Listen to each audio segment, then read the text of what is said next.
গ্রামের সকালটা ছিল রোদঝলমলে। গরুটি সাজানো হচ্ছিল হাটে যাওয়ার জন্য। রিয়াদ বলে, বাবা, গরু কি আজ হাটে যাবে? বাবা বলে, হ্যাঁ রিয়াদ, ঈদ তো আসছে, তাকে নিয়ে যেতে হবে।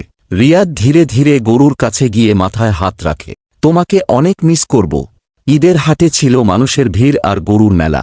লোক একজন বলল, এই গরুটা দেখেছ, কি সুন্দর। লোক অন্য একজন বলল, দাম নিশ্চয়ই অনেক। ন্যারেটর রিয়াদ এর মন ভার করা চোখে গরুর দিকে তাকিয়ে। সে ভাবছে, গরু কি জানে ও আমাকে ছেড়ে যাচ্ছে। ততক্ষণে হাটে এসেছে ছোট ছেলে তামিম আর তার বাবা। তামিম খুশিতে, বাবা, এই গরুটা আমি চাই। বাবা বলে, চল দাম জিজ্ঞেস করি। তামিমের চোখে খুশির ঝিলিক। ঈদের গরু পেয়ে যেন সে সবচেয়ে খুশি। শেষবারের মতো রিয়াদ গরুর মাথায় হাত রাখল।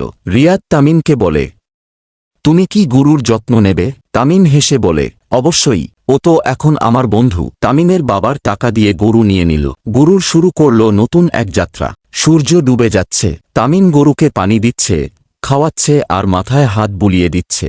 গরু শান্তভাবে দাঁড়িয়ে। ও বুঝেছে এখানেও কেউ আছে যে ওকে ভালোবাসে। রিয়াদ মনে মনে ভাবে, ঈদের এই কোরবানিতে শুধু ত্যাগ নয়, আছে ভালোবাসা, বন্ধুত্ব আর স্মৃতি।